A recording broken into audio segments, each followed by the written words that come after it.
Bismillahirrahmanirrahim. Assalamualaikum warahmatullahi wabarakatuh. Alhamdulillah, wassalatu wassalamu ala rasulillah wa ala alihi wa sahbihi wa wala amma ba'd. Rabbis shrah li sadri wa yassir li amri wahlul 'uqdatam min lisani yafqahu qawli. Yang terhormat pengurus DKM, yang terhormat jemaah subuh Masjid Bani Umar, alhamdulillah sampai saat ini Allah masih memberikan kita banyak nikmat, terutama nikmat sehat, nikmat panjang umur, sehingga kita pada subuh kali ini masih dapat hadir menjalankan ibadah salat subuh berjamaah di masjid. Semoga Allah SWT mencatat apa yang kita lakukan pada subuh kali ini sebagai amal soleh yang kelak akan menambah timbangan amal kebaikan kita di akhirat.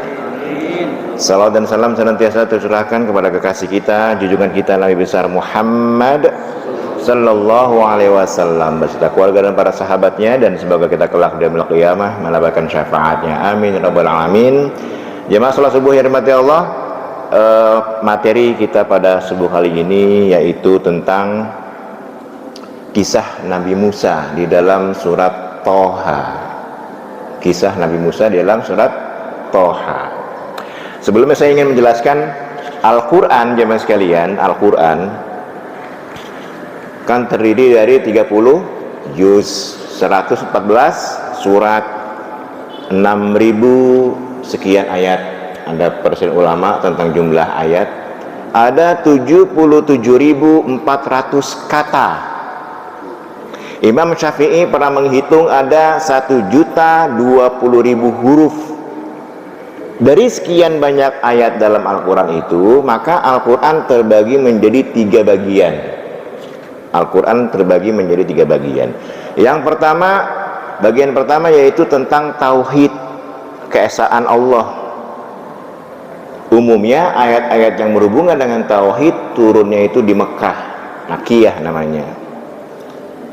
Itu bagian pertama. Bagian yang kedua tentang syariat, hukum-hukum, tentang puasa, tentang sholat, haji, zakat, tentang jinayat misalnya kan, dan lain-lain sebagainya itu, atau tentang warisan. Itu umumnya ayat-ayatnya turunnya di Madinah, hukum-hukum. Nah, bagian yang ketiga, Al-Quran itu berisi kisah-kisah, cerita. Makanya kalau Bapak Ibu baca Al-Quran itu ada kisah, misalnya kisah Nabi Musa, kisah Nabi Yunus, Yusuf, dan lain sebagainya. Atau kisah-kisah orang-orang soleh, misalnya Luqman Hakim.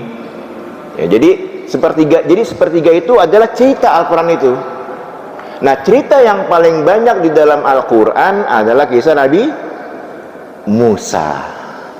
Bapak kalau baca ayat misalnya ada Bani Israel, bukan Bani Umar ya, Bani Israel, itu pasti kaitannya dengan Nabi Musa, karena memang umat Nabi Musa namanya kaum Bani Israel gitu.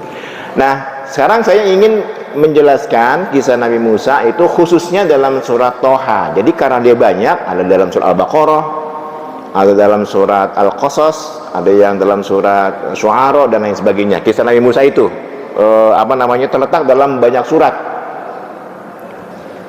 Dan kita umumnya umat Islam itu banyak sudah sedikitnya mengenal lah kisah Nabi Musa itu sejak beliau lahir terus gitu. Nah, tapi di dalam surat Toha ini, saya meyakini banyak umat Islam yang belum pernah mendengar kisah ini. Jadi ada putus cerita. Kalau Bapak ditanya, Pak Haji, maaf, kalau ditanya kisah Nabi Musa, taunya Nabi Musa itu hidup di zaman apa? Firaun. Udah tahu kita tuh rata-rata tuh. Nabi Musa itu hidup di zaman di zaman Firaun. Dia punya saudara namanya siapa? Nabi Musa punya saudara namanya siapa? Harun, Nabi Harun. Kan gitu, kita tahu kan ya. Nah, sekarang gini, saya ingin cerita dari awal dulu. Sebelum kita masuk ke dalam surat Toha, saya ingin menjelaskan dari awal. Kita tahu Nabi Musa tinggal di zaman Firaun, yang saat itu Firaun itu sudah merasa sangat berkuasa, bahkan mengaku dirinya sebagai Tuhan, kan gitu ceritanya. Nah, suatu ketika jemaah sekalian, Firaun bermimpi, kemudian dia bertanya kepada ahli nujumnya, pada peramal-peramalnya itu, kan zaman Firaun kan banyak ini kan, banyak sihir. Dia bertanya kepada ahli nujumnya, apa arti mimpiku ini? Kemudian ahli nujumnya menjelaskan, mentakwilkan, Tuan, dari mimpi Tuan maka kami bisa menjelaskan kelak di tahun ini akan lahir seorang bayi laki-laki yang nanti akan menggantikan posisimu, akan menggantikan kedudukanmu. Itu takwil dari ahli nujumnya. Nah, mendengar itu maka Firaun nggak mau dong, ya kan, nggak mau diganti posisinya. Maka apa instruksinya? Firaun menyuruh pasukannya untuk membunuh semua bayi laki-laki yang lahir pada tahun itu. Jadi pada tahun itu aja, bukan selamanya. Makanya Harun itu adiknya tidak dibunuh, ya. Kenapa? Karena Harun dengan Nabi Musa beda tahun lahirnya. Maka sweepinglah semua pasukan ke kampung-kampung lah kurang lebih. Adalah lahir bayi laki-laki, bunuh langsung, nggak ada ampun. Ada bayi laki-laki, bunuh langsung, nggak ada ampun. Agar apa? Agar tidak ada kan yang bisa menggantikan Firaun. Nah, saat itu jemaah sekalian, ibu Nabi Musa sedang mengandung Nabi Musa. Saat itu ibu Nabi Musa sedang mengandung, ya kurang lebih mungkin 8-9 bulan lah ya, ketika pengumuman itu dilontarkan oleh Firaun. Khawatir dong ibunya kok, takut kalau nanti anaknya ini dibunuh. Maka ketika Nabi Musa lahir, pas dilihat, wah laki-laki, makin takut lagi nih ibunya. Kemudian dia dengar pasukan Firaun itu sudah mendekati kampungnya untuk sweeping.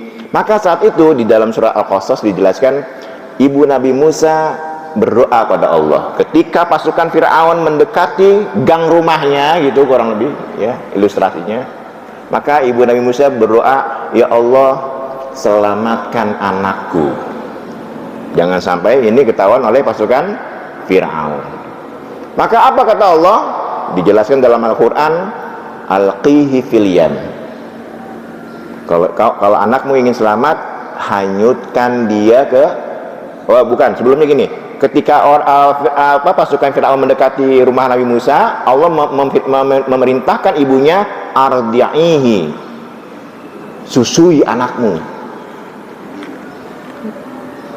Bapak kalau misalnya ada petugas, ada tentara datang ke rumah Bapak ingin membunuh bayi ya, kira-kira ibu-ibu untuk biar anaknya nggak ketahuan diapain tuh? Ya diumpetin. Ya kan kalau kita kan diumpetin, ditaruh di peti, ditaruh di lemari, taruh kolong ranjang kan gitu, biar ketika pasukan masuk dicari-cari nggak ada kan bayi kan. Tapi kata Allah bukan begitu, ardi'ihi, susui anakmu. Maka karena ibu Nabi Musa patuh dengan perintah Allah, akhirnya Nabi Musa disusui. Bayi itu kalau disusui apa Pak? Anteng, tidak nangis, tidak mendengarkan suara. Akhirnya pasukan Firaun tidak masuk ke rumahnya, lewat aja gitu. Sebab kalau saat itu pasukan Firaun mendengar suara bayi gitu ya, wah mati tuh Nabi Musa, pasti dibunuh ya. Nah kemudian Allah berfirman, menegaskan lagi pada ibunya, fa idza khifti alaihi fa alqihi fil yam. Kalau engkau masih khawatir akan bayimu, ya mungkin malam itu selamat, besoknya lagi kan nggak ini nih masih khawatir. Kata Allah, kalau engkau masih khawatir akan bayimu, fa alqihi fil yam, maka hanyutkan bayimu di sungai. Ini kisah yang kita sudah tahu lah ya. Maka hanyutkan bayimu di sungai. Bayangkan ibu-ibu, kalau bapak mungkin tidak terlalu ini ya, ibu-ibu yang baru saja melahirkan, baru saja menyusui anaknya 1-2 kali ya, dia diperintah oleh Allah untuk menghanyutkan bayinya di sungai. Kira-kira kalau kita mau nggak itu? Sulit Pak mematuhi perintah Allah yang nggak masuk akal, ya kan? Menghanyutkan bayi anak kita itu di sungai, kita nggak tahu nih. Tapi karena ibu Nabi Musa patuh kepada perintah Allah, akhirnya dilakukan. Itu dengan perasaan hati yang sedih. Wah, berkecamuk ibu Nabi Musa itu, karena dia itu perintah Allah dilakukan. Ditaruh di sungai, kita sudah tahu ceritanya lah.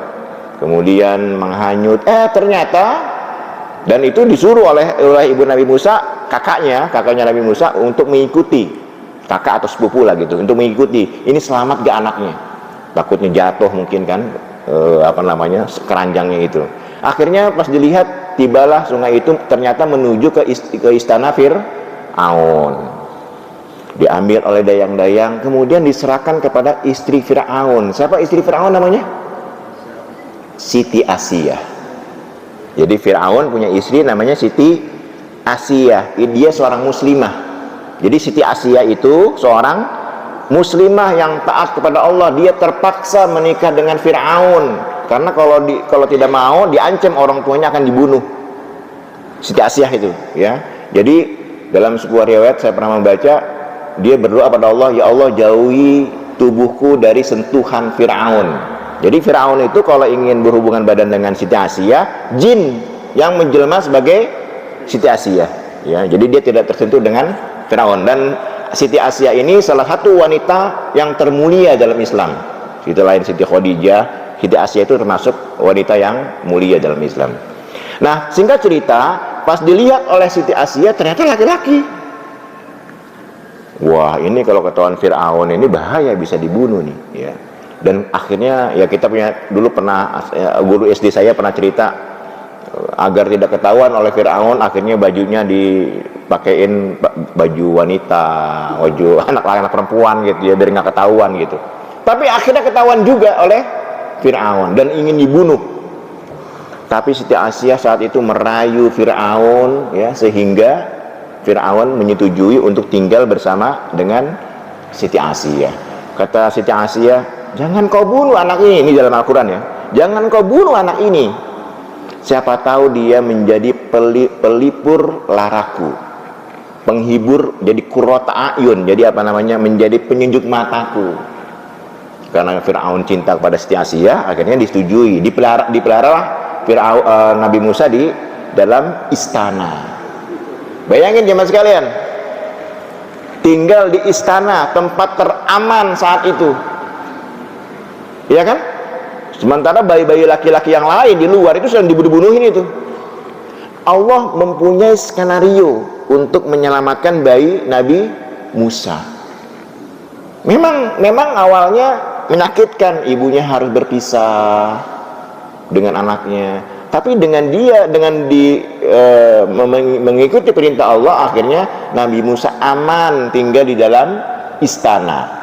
Ya bayi lama-lama nggak berapa hari nggak nyusu, ya lapar lah, nangis mulu itu bayi Nabi Musa di istana. Disusui oleh dayang-dayang, nggak ada yang mau Nabi Musa.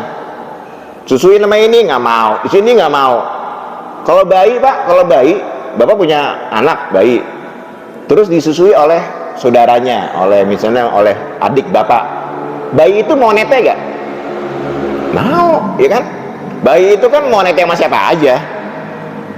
Saya dulu punya anak, terus kebetulan adik saya juga melahirkan, ya, lagi nyusuin. Anak saya disusui oleh adik saya, oleh tantenya, mau. Jadi nggak milih-milih susu gitu, nggak milih-milih ASI anak dulu. Tapi Nabi Musa enggak, disusui sini nggak mau, sini nggak mau. Akhirnya apa? Dibuatlah sayembara. Siapa yang bisa menyusui bayi Nabi Musa? Banyak yang daftar, termasuk ibu Nabi Musa. Mendengar pengumuman itu, akhirnya ibu Nabi Musa mendaftar. Pas ketemu dengan ibunya, ASI ibunya, plak, mau. Akhirnya ibunya tinggal di istana juga. Tuh skenario Allah tuh. Sekarang pertanyaannya, kenapa Nabi Musa tidak mau menyusu dengan perempuan lain pas sama ibunya mau? Kenapa? Kenapa, Pak? Nah, ini berkaitan dengan ayat sebelumnya. Kan ketika ibu Nabi Musa berdoa, ya Allah selamatkan anakku. Perintah Allah apa? Susui anakmu. Perintah Allah, susui anakmu. Ini baru lahir Nabi Musa nih. Nah, ketika Nabi Musa disusui, yang ada dalam otak Nabi Musa, susu itu ya susu ibunya. Yang ada dalam, jadi Allah menanamkan di dalam otak Nabi Musa bahwa susu ibumu ini. Sehingga ketika dia di istana disusui oleh ini, oh ini bukan, ini agak basi ini. Ini nggak enak nih susunya gitu kan. Apa sama ibunya? Plak, mau gitu. Nah, itu skenario Allah ya, skenario Allah. Akhirnya jemaah sekalian, dengan ibunya mengikuti perintah Allah, walaupun mungkin itu awalnya menyakitkan dirinya, membuat dia sedih, tapi akhirnya happy ending. Nah, ini bisa kita ambil pelajaran bagi kita jemaah sekalian. Kalau Allah nyuruh sholat, sholat aja, nggak usah apa nanya. Allah nyuruh puasa, udah puasa aja, nggak usah nanya gitu. Pasti akhirnya happy ending. Sesuatu yang Allah perintahkan pada kita itu pasti untuk kebaikan, dan larangan Allah itu pasti juga untuk kebaikan. Jadi nggak usah, kenapa sih sholat 5 waktu, kenapa sih subuh 2 rakaat, 4 kan lebih seger nih 4 gitu kan, tadi cepet banget tuh cuma 2 rakaat gitu kan, misalnya gitu, ada orang begitu. Sementara zuhur kan capek, panas, kenapa 4 rakaat, 2 aja lah. Nggak bisa, udah kalau Allah nyuruhnya begitu, udah ikutin aja. Karena di dalam agama jamaah sekalian, tidak semua pertanyaan itu bisa dijawab. Kita hanya sami'na wa ata'na, nggak bisa. Ya jangankan dalam agama lah. Bapak, Pak Haji kalau ditanya, kenapa ayam kakinya 2? Kenapa kambing kakinya 4? Nggak bisa, nggak bisa dijawab. Kenapa Pak Haji matanya 2? Nggak 3 gitu, di sini 1 gitu. Jadi kalau ada yang ngelewein gitu, ada yang ngejek, ngelihat, enggak, itu nggak bisa dijawab. Sama dalam agama pun seperti itu. Udah, kalau Allah nyuruh A, udah ikutin aja, karena pasti untuk kebaikan ya, walaupun mungkin awalnya menyakitkan gitu. Nah, singkat cerita jemaah sekalian, jadi sekali lagi, Nabi Musa sejak bayi itu tinggal di istana, tinggal dalam kemewahan. Bayangin, kerajaan istana Fir'aun gitu loh, mewahnya luar biasa. Nabi Musa itu dari bayi tinggalnya dalam kemewahan. Nabi Isa, ya, Nabi Isa, orang non-Islam Kristen menyebutnya Yesus Kristus, sendoknya aja dari emas, Pak. Nabi Isa itu makan sendoknya dari emas. Dalam Alkitab itu dijelaskan bahwa sendoknya aja itu dari emas. Artinya apa? Orang kaya. Nabi kita gimana, Pak? Masya Allah, Nabi kita lahir udah yatim, 6 tahun ibunya meninggal, tinggal sama kakeknya, meninggal di usia 12 tahun, tinggal dengan pamannya. Wah, Masya Allah, Nabi kita ya. Jadi, tapi beliau menjadi orang yang terhebat ya, gitu. Jadi sekali lagi, Nabi Musa dari bayi tinggal dalam istana, dalam kemewahan. Tinggallah beliau sampai dewasa. Di dalam Al-Quran, dalam surah Al-Qasas dan surat Asy-Syu'ara dijelaskan, saat itu Bani Israel itu menjadi budak Fir'aun. Bani Israel, Pak. Dan sekarang ada tuh sampai sekarang Bani Israel kan, orang Israel sekarang tuh turunannya itu. Dulu mereka dijajah, sekarang mereka menjajah, sekarang menjajah kita. Jadi Bani Israel itu budak Fir'aun dulu tuh. Terjadilah perkelahian antara askar, antara polisi Fir'aun dengan budak Fir'aun, Bani Israel. Inilah ditindaslah Bani Israel. Nabi Musa melihat, nggak tega dia, ini Bani Israel ditindas bener nih. Akhirnya dibelain oleh Nabi Musa. Ketika dibelain, kemudian polisinya ngelawan, kemudian didorong oleh Nabi Musa, kena tembok lah kurang gitu, batu, mati. Jadi Nabi Musa itu tanpa sengaja pernah membunuh orang. Itu betapa kuatnya ya, cuma didorong gitu aja, mati, Pak. Makanya ada sebuah ungkapan lah, Nabi Musa itu nabi paling kuat. Bahkan katanya ini cerita Israiliyat ya. Israel itu pernah mau mencabut nyawanya, nggak mau, ditonjok dia. Israel. Ini bukan Israel, ini dalam Alkitab Pak, dalam Injil, bukan dalam Al-Quran ya. Saya lagi nih, bukan, ini cuma informasi aja. Itu untuk menggambarkan betapa kuatnya Nabi Musa. Mati, kemudian terdengarlah informasi bahwa Nabi Musa membunuh tentara itu sampai ke telinga Fir'aun. Siapa yang membunuh? Diceritain bahwa Nabi Musa itu membela orang Israel. Musa katanya, tangkap dia, dan langsung bunuh. Perintah Fir'aun, tangkap Musa dan langsung bunuh di tempat. Karena perintahnya itu langsung bunuh, Nabi Musa takut. Akhirnya dia kabur dari Mesir. Gitu Pak ceritanya. Ini dalam Al-Quran semua cerita ini. Jadi Nabi Musa karena mendengar ada perintah langsung bunuh di tempat tanpa pengadilan, maka Nabi Musa kabur. Bukan, jadi saya lagi jangan kita menganggap takut banget Nabi Musa kabur. Jangan begitu, jangan. Kenapa? Karena perintahnya langsung bunuh. Kalau ada pengadilan mungkin Nabi Musa nggak akan kabur.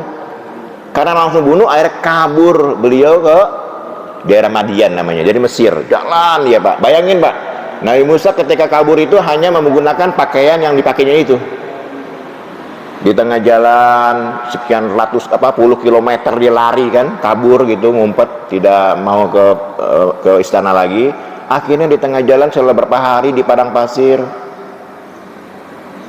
yang nggak punya uang, nggak punya apa-apa kan, yang tadinya dia hidup bergelimang harta mewah, tiba-tiba dia sendirian di padang pasir, lapar, nggak punya uang. Nah saat itulah nih ada doa Pak, ada doa ya. Ada doa yang mungkin bisa kita amalkan ya, doa Nabi Musa. Ketika beliau beristirahat di sebuah batu, cuman untuk berlindung gitu, sebuah batu. Kemudian dia sudah dalam keadaan putus asa, bingung ingin melakukan apa. Beliau berdoa ini dalam Al-Quran. Rabbi lima anzalta ilayya min khairin faqir. Ini doa Nabi Musa. Rabbi lima anzalta ilayya min khairin faqir. Nabi Musa berdoa, ya Allah, sesungguhnya saat ini aku ini dalam keadaan fakir ya Allah. Bapak tahu fakir ya? Kan ada fakir, ada miskin. Kalau miskin itu masih punya baju, masih bisa makan, itu miskin Pak. Tapi nggak cukup, tiap hari tempel lagi, itu miskin tuh. Tapi bisa juga orang kaya ya. Orang kaya nggak boleh makan daging, nggak boleh makan ikan. Kata dokter, kamu bolehnya makan tempe aja, uangnya miliaran. Tapi boleh makan tempe aja, nggak enak banget ya, uangnya miliaran Pak. Tapi kata dokter, kamu nggak boleh makan daging, nggak boleh makan ikan, telur nggak boleh, tempe aja kayaknya kalau mau sehat. Itu kayak yang nyusah tuh ya. Kita kan nggak apa-apa kan, walaupun nggak punya uang banyak, tapi boleh makan daging. Jadi orang fakir itu orang yang untuk makanannya nggak bisa, udah nggak bisa makan, itu orang fakir ya. Rabbi lima anzalta ilayya min khairin fakir. Ya Allah, sungguhnya aku dalam keadaan fakir, maka turunkan kepadaku kebaikan apapun, walaupun itu kecil, pasti akan aku lakukan. Ini doa. Jadi Bapak kalau sudah putus asa, sudah mentok, ini doanya Pak. Rabbi lima anzalta ilayya min khairin fakir. Tidak lama jemaah sekalian, setelah beliau berdoa itu, tiba-tiba beliau melihat ada dua perempuan sedang membawa, kalau kita ember lah, air, untuk tempat air, dengan membawa dombanya, binatang hewannya itu. Dihampiri oleh Nabi Musa. Kenapa kamu dia mau ngambil air di bawah, ada sungai di bawah. Kenapa nggak ngambil? Aku malu, kami malu dengan orang-orang di bawah. Di bawah itu laki-laki semua. Dan bapakku sudah tua, jadi bapaknya sudah tidak bisa ngambil air lagi. Akhirnya ditolong tuh oleh Nabi Musa. Diambil ke bawah, ya, air dikasih. Ada kepada dua perempuan itu. Udah pulang, nggak minta upah. Karena doa Nabi Musa apa? Ya Allah, aku dalam keadaan fakir, berikan kepadaku apapun itu, aku pasti akan melakukan kebaikan, gitu. Jadi doa Nabi Musa itu syaratnya apa? Harus tetap berbuat baik walaupun dalam keadaan fakir. Udah, balik lagi dia ke tempat istirahatnya. Tidak lama jemaah sekalian, salah satu dari wanita itu datang kepada Nabi Musa. Kata perempuan itu, "Mas, Bapak memanggilmu." Bapak memanggilmu. Nabi Musa tidak menolak.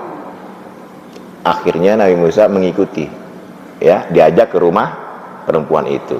Dalam Al-Quran dijelaskan Nabi Musa berjalan di belakang perempuan itu, di depan perempuan itu. Jadi perempuannya di belakang, Nabi Musa di depan. Ini adab Nabi nih, Pak. Jadi kalau Bapak nanti jalan dengan perempuan yang bukan mahram, Bapak jangan di belakang. Nabi Musa mengajarkan kita jalannya di depan. Kalau di belakang gimana? Waduh. Itu adab Nabi, ya. Kata perempuannya, "Kiri Mas, kiri. Kanan Mas, kanan. Lurus nah," gitu. Dan tidak di samping juga, nggak dengan tangan apa enggak, bukan mahram masalahnya. Ya, ini adab Nabi. Sampailah ke rumahnya. Ternyata orang tuanya perempuan itu sudah tua. Ada sebuah riwayat yang bukan riwayat sebenarnya, ada sebuah keterangan bahwa Nabi Musa itu bapaknya perempuan itu namanya Nabi Syuaib. Walaupun ini dhaif, ya. Anggap saja biar gampang lah, kita anggap bahwa kedua anak ini adalah Nabi Syuaib, gitu. Apa kata bapaknya? Tinggal di mana? Diinterogasi lah, gini-gini diceritakan oleh Nabi Musa. Akhirnya pada intinya Nabi Musa disuruh memilih salah satu dari dua anaknya untuk dinikahi. Nabi Musa diminta untuk menikahi salah satu dari wanita tersebut.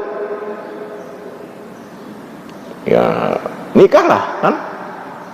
Karena Nabi Musa nggak punya mas kawin, punya apa dia? Apa mas kawinnya? Kata bapaknya, "Kamu bekerja dengan saya mengembala domba selama 8 tahun. Jadi mas kawinnya jasa. Dan ini syariat ini sampai sekarang berlaku.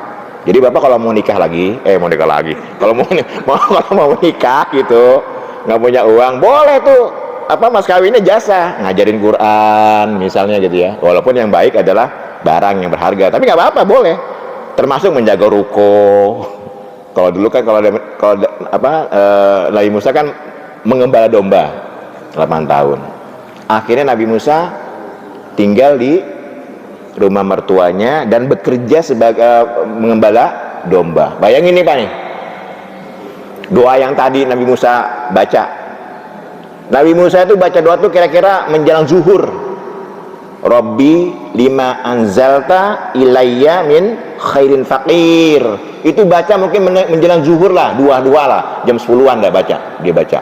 Sebelum matahari terbenam, Nabi Musa punya istri, punya pekerjaan, dan punya rumah. Nabi Musa baca doa itu menjelang zuhur. Sebelum matahari terbenam, Nabi Musa punya istri, punya rumah, punya pekerjaan. Jadi bapak boleh tuh baca itu. Kalau mau punya istri lagi, mau punya rumah, punya pekerjaan, baca itu.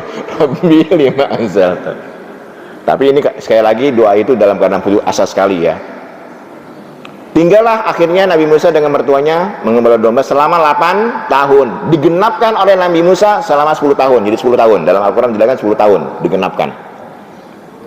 Setelah digenapkan, Nabi Musa kemudian tidak mau tinggal selamanya di rumah mertua. Maka beliau izin pindah, hijrah, keluar dari rumah mertua. Barulah kita masuk ke dalam kisah surat Toha. Jadi tadi intro dulu tuh Pak. Intro dulu. Yang punya HP atau Quran bisa dibuka surat Toha, surat 20, ya. Sambil menyimak aja nih, ya. Mulai dari ayat 9 kalau nggak salah, ya. Iya, mulai dari ayat 9.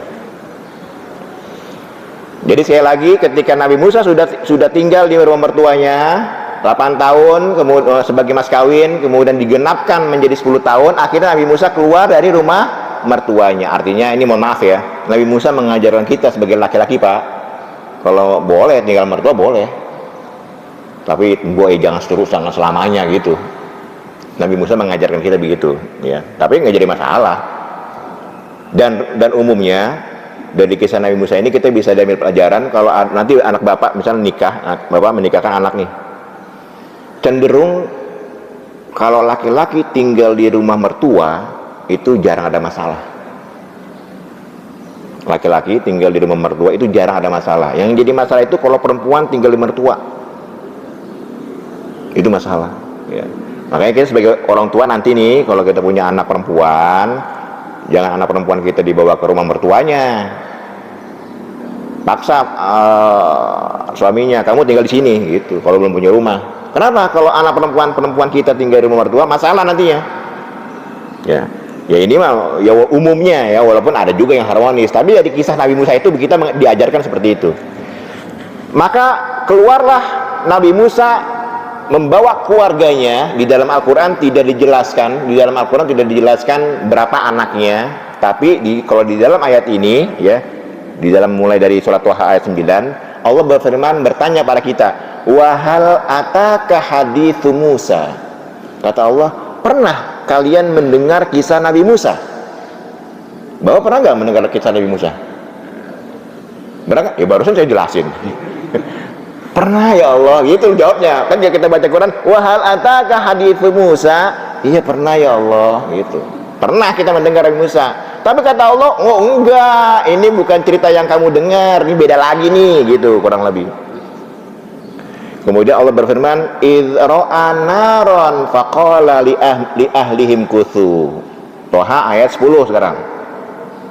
Yaitu cerita ketika dia keluar dari rumahnya, dari rumah mertuanya itu, berjalan di malam-malam di padang pasir, kemudian bersama dengan keluarganya. Di Quran tidak dijelaskan berapa anaknya, yang penting keluarga. Kalau keluarga kan ada bapak, ada ibu, ada anak kan gitu ya. Kemudian di tengah jalan beliau idro'a naron, dia melihat api di atas bukit. Nabi Musa melihat api di atas bukit. Yang melihat hanya Nabi Musa, keluarganya nggak melihat. Ini dari mana taunya? Ini dalam bahasa Qurannya idro'a naron, jadi artinya hanya dia, hanya Nabi Musa yang melihat api di atas bukit. Kata Nabi Musa kepada keluarganya, umkuthu, kalian tinggal di sini diem, aku akan mengambil api itu. Karena gelap kan malam-malam nih, gelap, nggak ada lampu, siapa tahu dengan diambil api itu kemudian jadi penerangan bagi dia dan untuk menghangatkan tubuh. Mana api katanya, kata keluarganya, ada, aku akan ngambil. Akhirnya di dalam ayat berikutnya, ayat 11, falamma ataha, ketika Nabi Musa naik ke atas bukit itu untuk mengambil api ya, kemudian sudah sampai di puncak bukit ya, ada kemudian nudia ya Musa, ada suara yang memanggil namanya, ya Musa. Coba Bapak bayangin Pak, Bapak naik ke atas bukit malam-malam nih Pak, nih malam-malam nggak ada orang, gelap, tiba-tiba Bapak naik ke bukit, ada orang memanggil Bapak. Kaget gak? Ya kaget lah. Kayak Pak Haji nih, kalau misalnya Pak Haji ke pasar, ada yang manggil, Pak Haji siapa namanya? Misalnya Pak Haji Yudi misalnya kan, ada seorang namanya Pak Yudi, ke pasar, ada yang manggil Pak Haji Yudi. Itu mungkin nggak terlalu ini kalau Pak Haji gitu kan, mungkin nggak terlalu kaget, tapi Pak Haji Yudi kaget kita kan, loh ini pasti teman saya nih, pasti tetangga saya, pasti siapa saya, saudara saya gitu. Kita ke suatu tempat yang kita tidak pernah kenal, tiba-tiba Pak Haji Budi, siapa nih? Ini pasti orang yang kenal saya kan gitu. Begitupun Nabi Musa di atas bukit sendirian, gelap-gelap, dipanggil ya Musa. Jadi hanya suara yang didengar oleh Nabi Musa. Kaget Nabi Musa. Kemudian ayat berikutnya Allah berfirman, inni ana rabbuk fakhla'na 'alaik. Di sini Allah menjelaskan tentang dirinya. Hai Musa, sesungguhnya ana rabbuk, aku Tuhanmu. Lepas sandalmu. fakhlak nalaik, lepas sendalmu. Nabi Musa dalam keadaan kaget akhirnya melepas sendalnya. Oh, dilepas sendalnya. Ini sama dengan kisah Nabi Muhammad sebenarnya. Kalau Nabi Muhammad kan di Gua Hiro ketika beliau berkholwat bertahanus. Ayat yang turun apa? Iqra bismi rabbikal ladzi khalaq. Perintah dulu, bacalah. Tapi dalam ayat ini terbalik. Inni ana rabbuk, aku Tuhanmu. Allah mengenalkan dulu Nabi Musa. Kenapa? Beda dengan Nabi Muhammad. Nabi Muhammad itu bertahanus di Gua Hiro memang sedang mencari Allah, sedang mencari Tuhan. Makanya perintahnya Iqra bismi rabbikal ladzi khalaq. Tuhannya di belakang. Kalau Nabi Musa enggak, sedang tidak mencari Tuhan. Makanya Allah mengenalkan dirinya. Inni ana rabbuk. Wahai Musa, aku Tuhanmu. Lepas sendalmu. Baru perintah, lepas sendalmu. Kemudian jelaskan innaka bil wadil muqaddasi tuwa. Sesungguhnya engkau sekarang ini berada di bukit yang suci. Namanya Bukit Tursina, Pak. Makanya watini wat zaitun, watu di sini. Nah, itu Tursina itu sebuah bukit tempat Nabi Musa bertemu dengan Allah. Dan inilah pertama kali Nabi Musa diangkat sebagai rasul. Jadi sebelum yang tadi saya tanya itu belum jadi rasul itu Nabi Musa ya. Innaka bil wadil muqaddas tuwa. Sesungguhnya engkau sekarang ini berada di bukit yang suci. Kemudian Allah berikutnya berfirman, wa ana ikhtartuka fastami' lima yuha. Dan aku memilihmu wahai Musa, maka dengarkan apa yang aku firmankan kepadamu. Kalau dalam Alkitab ada namanya Ten Commandment, Pak. Bapak pernah mendengar istilah Ten Commandment? 10 perintah Tuhan. Ya kurang lebih ininya dalam versi Al-Qur'an ini. Wa ana ikhtartuka fastami' lima yuha. Sesungguhnya aku memilihmu, maka dengarkan apa yang akan aku firmankan. Allah menggunakan kata ikhtaro. Ikhtaro itu dalam bahasa Arab artinya memilih.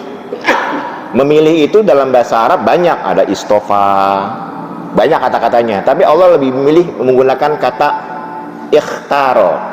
Terambil dari kata khair. Apa khair artinya? Baik.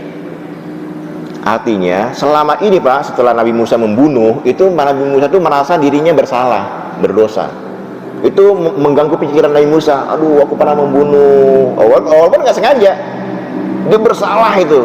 Maka Allah memanggil Nabi Musa ke bukit itu, wa ana ikhtartuka fastami' lima yuha.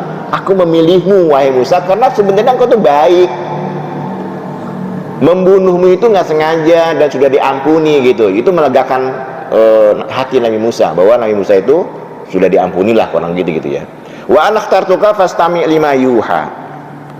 Kemudian ayat berikutnya, ayat ke-14 ya. Innani anallah. Ini sekali lagi nih, Allah menjelaskan innani anallah. Sesungguhnya aku adalah Allah. Sebenarnya dalam bahasa Arab, dalam kata bahasa Arab, Allah bisa berfirman innani anallah, ini ana Allah gitu. Ana Allah atau ini Allah. Tapi dalam ayat ini 2 kali. Innani ana Allah. Ana apa artinya ana? Ya aku. Ini penekanan sekali nih. Innani ana Allah. Hai Musa, sesungguhnya aku ini Allah. La ilaha illa ana. Tidak ada Tuhan selain ana, aku lagi. Nah, jemaah sekalian, Allah kalau sudah menggunakan kata ana di dalam Al-Quran, itu pasti peristiwa besar yang harus mendapat perhatian. Kan di dalam Quran itu ada kalimat-kalimat yang menggunakan kami. Misalnya inna nahnu nazzalna dzikra wa inna lahu lahafizun. Sesungguhnya kami, kata Allah, yang menurunkan Al-Quran, dan kami yang akan menjaganya. Kok bukan aku? Kenapa? Karena kalau dalam Al-Quran Allah menggunakan kata kami, itu artinya ada campur tangan makhluk. Al-Quran itu bukan turun dari Allah langsung ke Nabi Muhammad, tapi ada perantara Jibril, diturunkan ke Nabi Muhammad. Wa inna lahu hafizun, dan kami juga yang akan menjaganya. Bukan Allah menjaga langsung. Siapa menjaganya? Para hafiz, para hufaz. Jadi kalau misalnya Al-Quran, makanya kalau saya ada postingan-postingan ya di media sosial, awas, hati-hati Al-Quran palsu gitu. Saya emang nggak percaya Pak. Ini janji Allah kok. Allah yang akan menjaganya. Pasti ketahuan. Pasti ketahuan. Dan tidak mungkin itu akan beredar banyak, nggak mungkin. Ini udah janji Allah. Berbeda dengan kitab lainnya. Zabur, Taurat. Zabur, Taurat itu kalau dalam sekarang itu perjanjian lama namanya. Injil, perjanjian baru. Ini nggak dijanjikan oleh Allah untuk dijaga. Cara Allah menjaga kitab suci Al-Quran itu adalah mudah dihafal. Iya Pak ya? Al-Quran itu salah satu cara Allah menjaga Al-Quran adalah mudah dihafal. Anak-anak 5 tahun Pak, kalau MTQ ya, anak 5 tahun, 10 tahun lu udah hafal 20 juz, 30 juz, anak kecil. Dan mudah dihafal Quran tuh, makanya terjaga. Coba tanya sama orang, Bapak mungkin ada tetangga yang Kristen, yang Hindu, yang Buddha, tanya hafal gak kitab sucinya? 1 ayat aja nggak ada Pak ya. Itu cara Allah menjaga Al-Quran, mudah dihafal dengan bahasa yang, walaupun itu bukan bahasa kita, tapi mudah dihafal. Kalau ditanya, Bapak kapan belajar surah Al-Fatihah? Hafal sendiri kan? Hafal sendiri Al-Fatihah itu, nggak pernah diajarin, nggak pernah kita hafal. Surah-surah pendek, mendengar aja gitu. Dengan mendengar saja orang itu bisa menghafal Al-Quran. Itu salah satunya ya. Jadi inna nih, kalau Allah menggunakan kata ana, berarti itu tegas ya, peristiwa besar. Inna ni anallah la ilaha illa ana, la ilaha illa ana fa'budni, tidak ada Tuhan selain aku, fa'budni, maka sembahlah aku. Ayat-ayat seperti ini Pak, ini penegasan hanya dalam Al-Quran. Dalam ayat lain, dalam kitab-kitab lain nggak ada. Walaupun mungkin orang non-Islam kayak Kristen, Katolik mengaku bilang Yesus itu Tuhan, Isa ya, Nabi Isa, Yesus itu Tuhan misalnya. Tapi nggak ada dalam ayatnya yang menjelaskan bahwa Nabi Isa itu atau Yesus itu mengaku dirinya Tuhan. Sembah aku, nggak ada. Tapi kalau dalam Al-Quran, aku Tuhanmu, tidak ada Tuhan selain aku, fa'budni, sembah aku, kata Allah, sembah aku. Fa'budni itu terambil dari kata abdun. Abdun artinya apa? Budak. Abdun itu artinya budak, Abdullah, budak Allah, hamba Allah, hamba ya. Abdun itu budak artinya. Jadi artinya kalau kita mengaku Allah Tuhan kita, maka posisikan diri kita sebagai budak Allah. Budak itu gimana sih Pak? Budak itu nggak bisa ngelawan membantah majikan kan? Nggak bisa. Kata majikannya, kamu kerja di kebun, udah kebun. Dan hamba itu, budak itu nggak punya hak, nggak boleh punya inisiatif. Budak itu zaman dulu ya. Jadi nggak boleh itu budak. Tuhan meminum apa? Kopi apa susu? Nggak boleh. Bisa dicambuk. Itu saking rendahnya budak tuh. Jangankan kita. Jadi kalau budak itu kerja berdasarkan perintah tuannya. Kalau tuannya nggak nyuruh, jangan so rajin nyapu-nyapu gitu. Siapa yang nyuruh kamu nyapu? Bisa dicambuk.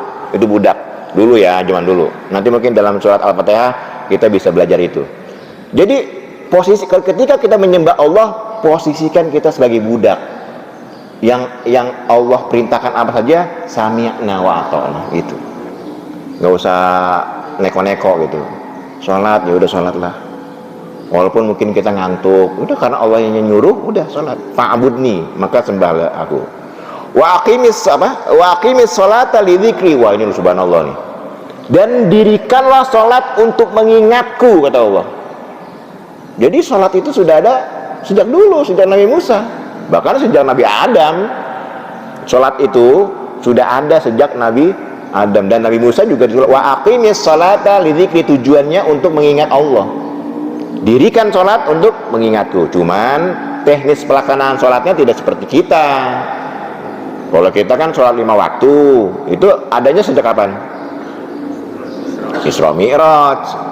Tapi sebelumnya ada. Yang jelas sholat itu pasti ada ruku, ada sujud. Sholat itu pasti ada ruku, ada sujud. Masalah jumlah rakaat, i'tidal itu wallahu alam. Bahkan di dalam Alkitab, di dalam Injil, ketika Nabi Musa Yesus itu ngumpat di sebuah taman, dijelaskan dalam Alkitab itu.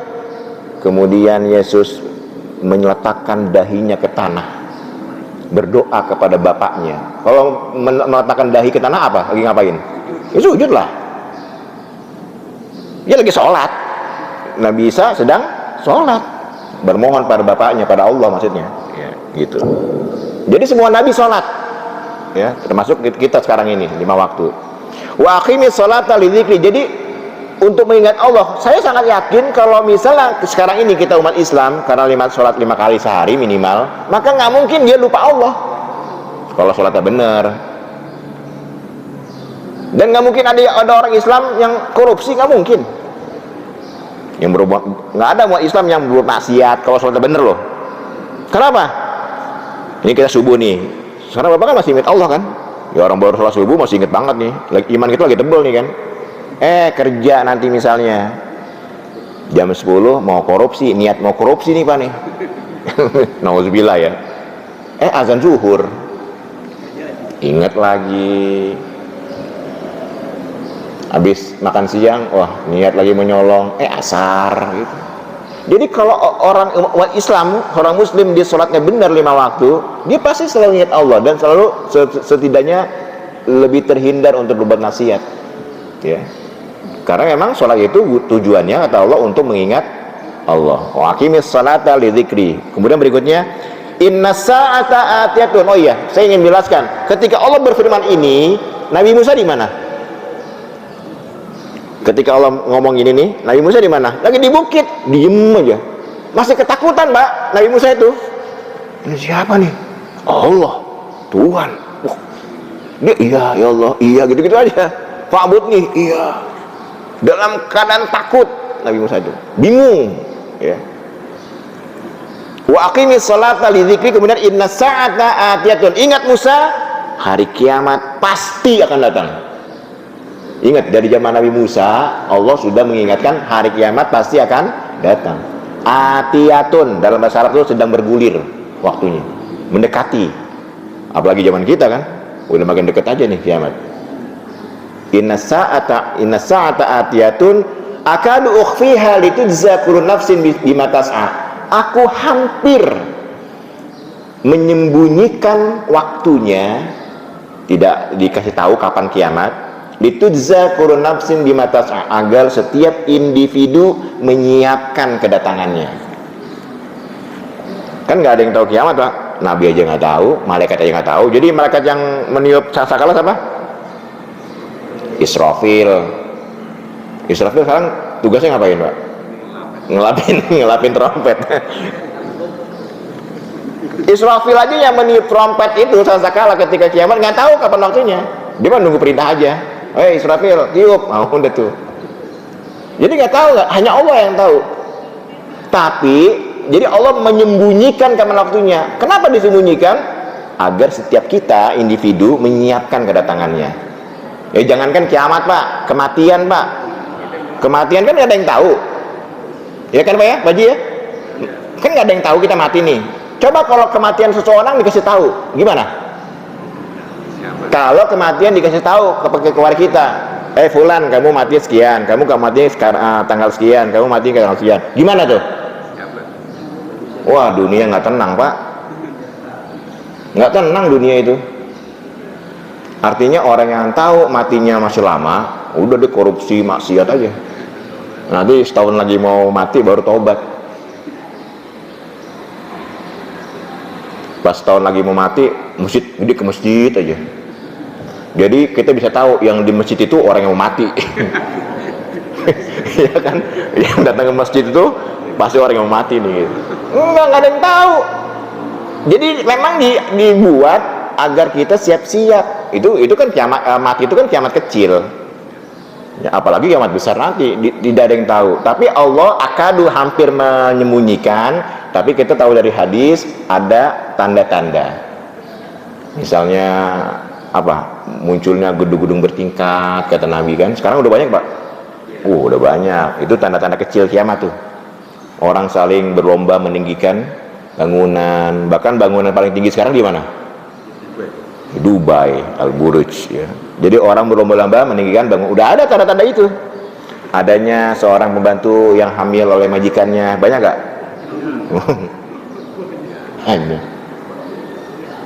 Banyak Pak ya, kemaksiatan di mana-mana. Orang sudah tidak malu membuka auratnya.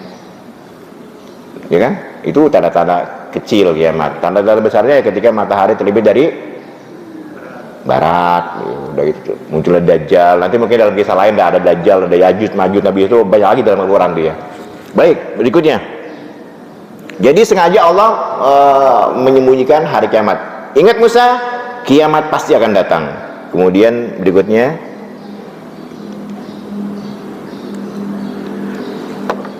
ketika Allah menjelaskan itu, ayo Musa, aku Tuhanmu, sembah aku, ingat, dirikan sholat. Kemudian kiamat pasti akan datang. Nabi Musa takutan aja. Nah Allah tahu Nabi Musa sedang bingung, sedang ketakutan, tegang dia. Maka Allah ada ayat berikutnya, Allah bertanya, wa matilka biyaminika ya Musa, apa yang ada di tangan kananmu itu Musa? Kita tahu Nabi Musa megang apa? Tongkat. Nabi Musa itu megang tongkat. Tapi Bapak jangan menganggap bahwa tongkat yang dipegang Nabi Musa itu tongkat lansia. Orang lansia kan pakai tongkat ya? Bukan. Beda nih. Jadi tongkat itu dalam bahasa Arab ada dua. Kayaknya di Indonesia juga dah. Jadi ada tongkat untuk kegagahan, ada tongkat untuk lansia. Bapak pernah lihat Pak Harto, Pak Soekarno bawa tongkat kecil kan? Dia emang lansia? Enggak, tongkat yang dibawa itu tongkat kegagahan. Sama kayak kita nih orang-orang Jawa itu, kenapa dia bawa keris? Bawa keris, raja-raja, kenapa? Bukan magic nih, apa? Itu simbol kegagahan, keris itu. Zaman dulu, orang Jawa itu, orang bawa keris itu tanda kegagahan. Kalau zaman sekarang, di zaman milenial, ya, Bapak bawa ATM. Di dompet ada ATM tuh gagah. Gitulah kurang lebih ya. Nah zaman Nabi Musa, jadi tongkat yang dibawa Nabi Musa itu tongkat kegagahan, bukan berarti Nabi Musa dulu tua, enggak ya. Jadi tongkat kegagahan. Wa matilka biyaminika ya Musa. Allah bertanya, apa yang ada di tangan kananmu wahai Musa? Saya waktu baca ayat ini Pak, bingung kok Allah tiba-tiba bertanya ini. Padahal Allah sedang menjelaskan ini gitu kan. Aku Allah, sembah aku, dirikan sholat, kiamat pasti datang. Tiba-tiba Allah beralih, wa matilka biyaminika ya Musa. Kenapa Allah bertanya? Karena Allah melihat Nabi Musa sedang tegang. Maka untuk dalam rangka calling down, menenangkan Nabi Musa, Allah kayak bercanda gitulah. Wa matilka biyaminika ya Musa, apa di tangan kananmu itu wahai Musa? Bukan Allah nggak tahu di tangan kanannya, tapi biar Nabi Musa itu agak calling down. Wah, ketika ditanya, Nabi Musa bilang, wah ini saya sedang ngobrol dengan Allah ini. Nggak semua orang bisa. Spesial ini. Artinya apa? Kayak gini nih Pak, contoh ya, sebelum ke sini. Ada seseorang ngefan banget dengan artis Pak. Seneng, ada ibu lah biasanya, ibu ya dengan artis sinetron. Seneng banget dengan artis itu. Pengen banget berjumpa, pengen banget ngobrol. Tiba-tiba ketika dia naik angkot, plek, di depannya artis itu. Artis itu sedang naik angkot juga. Pas duduk, artis pujaannya. Kira-kira apa yang dilakukan oleh ibu-ibu itu? Kalau zamannya selfie, ngobrol, ya kan, nanya apa aja kan, seneng dong. Orang cuma berduaan doang kok di angkot itu. Selfie, perlu mungkin fotonya dipajang, nanti digedein dipajang gitu kan, ditaruh di status WA gitu. Iya dong, orang artis pujaan kok. Nah sama Nabi Musa pun begitu. Wah ini saya sedang ngobrol dengan Allah ini. Maka apa kata Nabi Musa ketika ditanya? Ingat Allah nanyanya apa? Nanyanya apa di tangan kananmu wahai Musa? Berapa pertanyaan? Satu. Hanya satu pertanyaan. Apa di tangan kananmu wahai Musa? Hanya satu pertanyaan kan? Apa jawab Nabi Musa? Hiya asoya. Ini tongkatku ya Allah. Hiya asoya. Ini tongkatku ya Allah. Selesai gak? Selesai. Tapi Nabi Musa tidak berhenti di situ. Beliau mengatakan, atawakka'u 'alaiha, dengan tongkat ini aku bersender. Kalau lagi capek aku bersender. Kemudian wahusu biha 'ala ghanami, dan dengan tongkat ini aku juga mukul-mukul daun untuk ternakku. Bapak bisa bayangin nggak ngapain Nabi Musa ceritain itu? Segala dia mukul-mukul daun untuk kambingnya, ngapain coba diceritakan oleh Allah gitu, kepada Allah gitu. Kenapa? Karena saat itu Nabi Musa speechless, kehabisan kata-kata. Dia ingin ngobrol berlama-lama dengan Allah, tapi dia kehabisan kata-kata. Akhirnya segala tongkatnya untuk nyender, untuk mukul-mukul daun, untuk ternaknya diceritain oleh Allah. Dan Nabi Musa saat itu sudah tenang, sudah cooling down, tidak tegang lagi. Ketika sudah tidak tegang, udah habis waktunya. Kemudian Allah berfirman, qala alqiha ya Musa, lempar Musa. Ini sebenarnya gini Pak, dalam bahasa Arab ya. Wa matilka biyaminika ya Musa, apa di tangan kananmu wahai Musa? Kalau nama itu di belakang, ini dalam bahasa Arab ya, saya rasa dalam bahasa kita juga deh. Kalau namanya itu disebutkan di belakang, itu untuk kelembutan. Tapi kalau namanya di depan, itu untuk ketegasan. Musa, contoh dalam bahasa Indonesia, ada nama orang namanya Faiz. Faiz mandi, tegas atau lembut? Tegas. Tapi kalau udah mandi belum Faiz, lembut gak? Lembut. Nah dalam bahasa Al-Quran lebih itu, dalam bahasa Arab, kalau namanya di belakang itu untuk kelembutan. Wa matilka biyaminika ya Musa, apa di tangan kananmu itu wahai Musa? Nabi Musa menjelaskan. Setelah jelasin, kata Allah, alqiha ya Musa, lembut atau tegas? Lembut. Karena Nabi Musanya, nama Musanya di belakang kan. Kalau tegas, Musa alqiha, Musa lempar. Enggak, ini enggak. Alqiha ya Musa, lempar Musa. Maka fa'alqoha, kata Nabi Musa langsung melempar tongkat itu. Fa'idha hiya hayatun tas'a, tiba-tiba tongkat yang dilempar berubah jadi ular besar, tas'a, berkeliaran. Yang tadinya Nabi Musa sudah tenang, takut lagi. Oh, ular. Ketika itu apa kata Allah? Khuzha wala takhaf, ambil, tangkap Musa, tangkap, dan jangan takut, wala takhaf, sanu'iduha siratal ula, kami akan merubahnya kembali menjadi bentuknya semula. Maka karena dia yakin Nabi Musa dengan Allah, langsung ditangkap ular itu dan berubah lagi menjadi tongkat. Khuz wala takhaf, ambil, jangan takut. Ini keyakinan kan? Bapak ketika ada masalah kemudian yakin ini karena perintah Allah, jangan takut. Karena Allah pasti akan ngasih solusi, gitu aja. Bapak ada kesempatan korupsi misalnya, disuruh bos, berani nolak. Harus berani nolak. Khuz wala takhaf. Kenapa? Karena Allah pasti akan membantu. Nah, jemaah sekalian, apa yang didapat oleh Nabi Musa di Bukit Tursina ini, ya, itu dalam rangka, itu pendidikan Allah kepada Nabi Musa untuk menghadapi Fir'aun. Jadi kisahnya nih, setelah ini kemudian diperintahkan Nabi Musa oleh Allah untuk menemui Fir'aun. Tapi kata Nabi Musa, ya Allah, aku takut mereka akan membunuhmu. Tenang, khuz wala takhaf, tenang, udah aku atur, kata Allah, tenang, kamu pergi ke sana. Tapi kata Nabi Musa, aku ini cadel. Nabi Musa kan agak cadel ya. Maka dia minta agar bersama saudaranya Harun. Makanya ada doa ketika Nabi Musa ingin bertemu dengan Fir'aun, doanya apa? Rabbis rahli sadri wa yassirli amri. Itu doa Nabi Musa tuh biar lancar dia. Bapak kalau nanti kedatangan debt collector gitu aja, Rabbis biar ngomong lancar. Nah, jadi itu Pak, di dalam surat Toha ini dijelaskan itulah peristiwa Nabi Musa sebelum beliau berangkat bersama Harun kepada Fir'aun, yang kemudian kita tahu ceritanya, diajak Fir'aun untuk menyembah Allah, nggak mau, akhirnya ahli nujumnya melempar tali berubah menjadi ular. Kemudian Nabi Musa melempar tongkatnya jadi ular besar, dimakan kan gitu kan.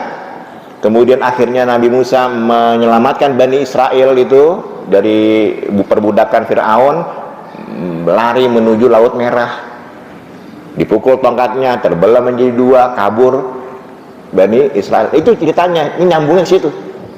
Nah, Cerita yang dalam surat Thaha itu kadang-kadang di buku pelajaran sekolah di madrasah itu nggak diceritakan. Jadi ada miss cerita mulai dari lahir sampai dengan beliau akhirnya menyelamatkan Bani Israel dari perbudakan Firaun. Nah, ngeyelnya Bani Israel baru saja diselamatkan oleh Nabi Musa menyeberangi Laut Merah, Pak. Kakinya masih basah, pakaiannya masih basah gitu. Udah nyembah sapi lagi. Tuh, Bani Israel, Pak. Ngeyel, Pak, Bani Israel. Makanya ada sebuah cerita, nanti mungkin lain kali ya kalau dikasih kesempatan. Nabi Musa tuh iri dengan kita, dengan umat Nabi Muhammad. Iri dia. Melihat ada suatu kaum di akhir zaman yang perilakunya itu bertolak belakang dengan kaumnya, Bani Israel. Ya. Kalau kita kan umat Islam kan ya'muruna bil ma'ruf wa yanhauna 'anil munkar. Kita ini kan senantiasa mengajak kepada kebaikan. Kalau ada kemungkaran kita cegah. Orang Israel nggak punya sifat seperti itu, ya. Maka wajar kalau mereka membantai anak-anak, perempuan, ya, di Palestina, wajar. Memang wataknya dari dulu begitu, ya. Berbeda dengan kita. Mungkin ini jamaah sekalian yang dapat sampaikan, ya. Mungkin ada pertanyaan, Pak Ustaz, ya. Iya, Pak Haji. Waalaikumsalam warahmatullahi wabarakatuh. Pertama yang saya mau tanyakan berkaitan dengan masalah ini apa namanya, Allah tidak memberikan atau tidak menginformasikan takdir atau segala macam. Tapi kok ada orang yang mempunyai indigo misalnya, itu peramal, itu sebenarnya apa itu kejadiannya?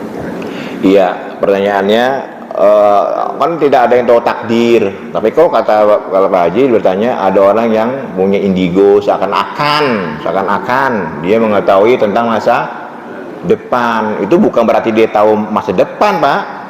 Bukan. Ngarang-ngarangan dia aja itu. Ngarang-ngarangan dia aja. Jadi nggak ada orang yang bisa mengatakan, jangankan untuk masalah takdir, untuk besok aja kita nggak tahu. Jadi kalau ada orang yang ngaku ada dukun yang mengetahui, membaca kita, baca taruh tangan dong, oh kamu nanti akan ini, bohong itu. Dan itulah yang dikhawatirkan Nabi.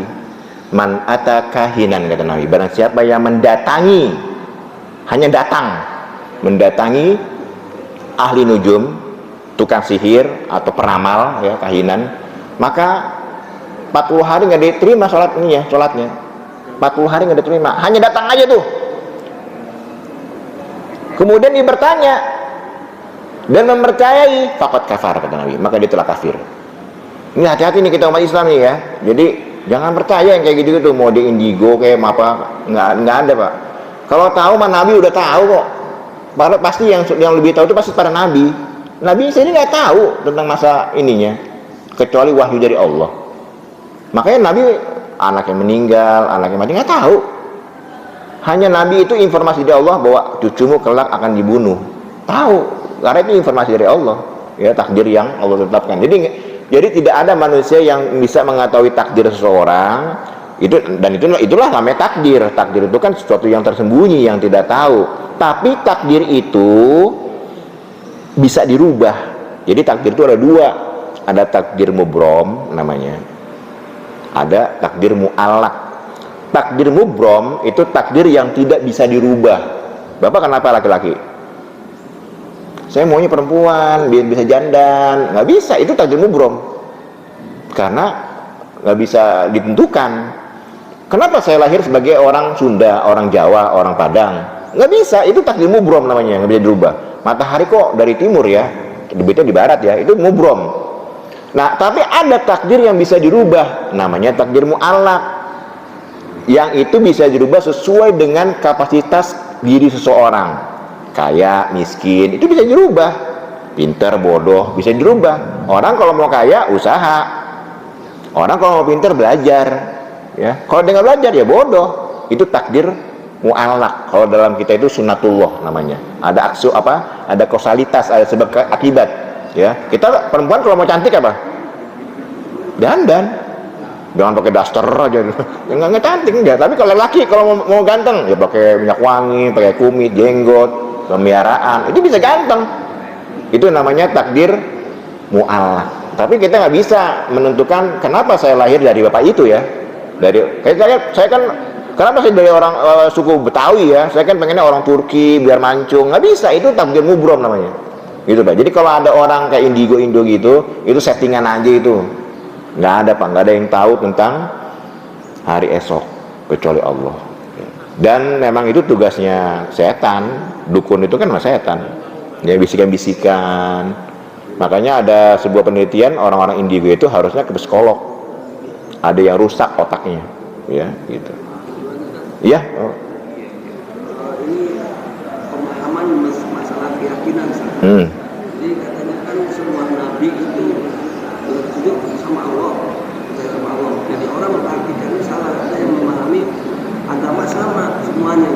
Jadi kita nggak perlu satu agama meyakini satu agama. Agama semua sama karena Rasul dulu juga agamanya Allah juga kan ya. Nah itu bukan menangkis itu. Bukan agama sama, agama itu awalnya tujuannya sama. Agama itu tujuannya sama. Sejak Nabi Adam, kalau ditanya Bapak, agama di dunia ini ada berapa? Agama di dunia ini yang dari Allah hanya satu, Islam. Hanya satu, Islam. Nabi Adam Islam, semuanya Islam. Yang nyebut Yahudi, Nasrani kan mereka aja. Apalagi sekarang Kristen, emang ada agama Kristen? Nggak ada. Ciptaan mereka aja namanya gitu. Jadi agama yang Allah turunkan di dunia ini hanya satu, Islam. Inna dina indallah, hanya Islam aja. Dan syariatnya sama, cuma beda tata caranya aja. Ada sholat, cuman setiap masa itu tata caranya berbeda. Tentu Allah melihat umat Nabi ini belum siap menerimanya. Kayak zaman Nabi Musa misalkan, ada gak puasa? Ada puasa. Cuman mungkin puasanya baru setahun berapa kali. Bahkan dari zaman Nabi Daud, ya kan sudah ada puasa itu. Jadi syariatnya sama, cuman tata caranya berbeda. Nabi Isa juga ada puasanya. Bahkan dalam Injil sekarang ini, itu Nabi Isa dijelaskan puasa 40 hari Pak. Ada, tapi mereka merubah, tidak melakukan. Yang dimaksud puasa itu tidak makan daging misalnya. Yang dimaksud itu tidak makan sayuran misalnya gitu. Tetap minum aja gitu. Jadi syariat sama. Yang bilang agama semuanya sama, memang artinya tujuannya sama. Nah, bedanya dengan Islam, agama-agama yang turun sebelum Islam itu hanya khusus untuk umat tertentu. Misalnya zaman Nabi Musa ya, Daud, zaman Nabi Daud, Zabur, hanya khusus untuk umat di kala itu. Kitab Taurat juga hanya berlaku pada zaman Nabi Musa. Nabi Musa yang meninggal itu tetap berlaku sampai dengan muncul Nabi Isa. Nabi Isa yang berlaku adalah Injil. Nah, Nabi Isa yang wafat, Injilnya sudah nggak pakai lagi. Udah nggak dipakai tuh, barulah kepada Al-Quran karena ada Nabi baru. Jadi setiap Nabi itu hanya khusus untuk pada masanya, kecuali Nabi Muhammad yang berlaku sepanjang masa sampai hari kiamat. Itu bedanya ya. Tapi prinsipnya adalah semuanya sama. Nah karena zaman Nabi Musa misalnya, maka ketika Yesus atau Nabi Isa turun, maka ajaran Nabi kata Yesus, kata Nabi Isa, kamu nggak boleh keluar dari hukum Taurat. Taurat ini masih berlaku loh, Taurat ini masih berlaku, dan aku tambahkan dengan Injil, gitu kan?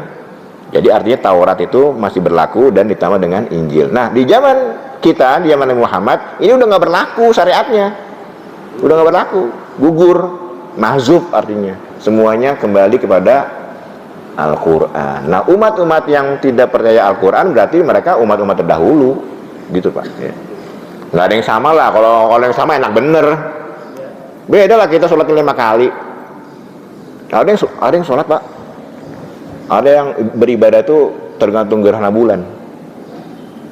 Ada satu agama yang beribadah setiap gerhana bulan. Kalau misalnya sedang mendung, bulan yang nggak kelihatan, nggak jadi ibadah dia.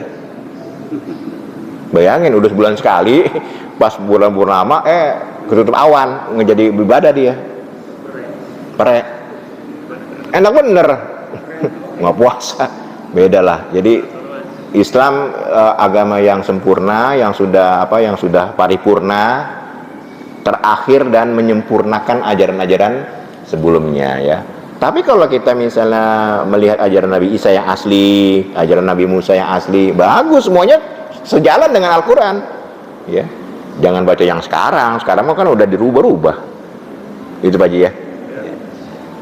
Baik, gimana, ada lagi Ustaz? Hah? Cukup ya. Baik jemaah sekalian, ini mungkin yang dapat saya sampaikan. Mohon maaf bila ada kekurangan. Semoga bisa berjumpa di dalam waktu. Mari kita tutup dengan membaca kafaratul majlis. Subhanakallahumma wa bihamdika asyhadu an la ilaha illa anta astaghfiruka wa atubu ilaik. Assalamualaikum warahmatullahi wabarakatuh.